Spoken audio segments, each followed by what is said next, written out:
తీసుకొచ్చుకున్నారు, ఇటు వీళ్ళని కలిపారు. ఈ ముగ్గురి టీంతో కలిపితే 30-40% ఓట్లు ఖాయంగా వస్తుంది. మిగతా ఓట్లని హిందువుల్ని కులాల వారీగా చీల్చుకొచ్చారు.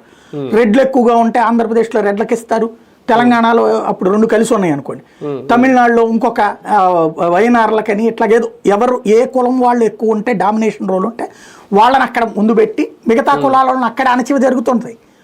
కానీ ఎస్సీ ఎస్టీల పక్షాన ఉన్నట్టుగా పోరాడతా కథలు నడుపుతూ వచ్చారు సుదీర్ఘకాలం పాటు కాంగ్రెస్ వాళ్ళు. సెక్యులరిజం పేరుతో ఎప్పుడైతే ఇవన్నిటిని ప్రజలు అర్థం చేసుకోవడం ప్రారంభించి ఈ దేశానికి సంబంధించినటువంటి ప్రగతికి వీళ్ళే విరోధకులు, వీళ్ళే నిరోధకులు. ఇప్పుడు స్వతంత్రం వచ్చిన తర్వాత ఇన్ని సంవత్సరాలు వీళ్ళు చెప్పుకునేది ఉమ్మడి రాష్ట్రంలో శ్రీశైలం నాగార్జున సాగర్ ప్రాజెక్ట్. మరి కాళేశ్వరం వెంటనే కట్టగలిగాడే కేసీఆర్, దాన్ని తిట్టిపోస్తున్నారు. కానీ కాళేశ్వరం ప్రాజెక్టు ఎన్నాళ్లలో కట్టేశాడు. అలాగే పోలవరం ఇప్పుడు ఎట్లా కట్టేస్తున్నారు అంటే కాంగ్రెస్ ఉంటే ఒక ప్రాజెక్టు 10 ఏళ్లలో పూర్తి కావాల్సింది 25 ఏళ్ళు, 50 ఏళ్ళు, 100 ఏళ్ళు పడుతుంది. అదే వేరే వాళ్ళు వస్తే చకచక రైల్వే లైన్ల ఆధునీకరణ ఎందుకని చేయలేకపోయారు? ఎప్పుడో బ్రిటిష్ వాడి తరహా స్వరూపమే ఎందుకు ఉంచారు వీళ్ళు?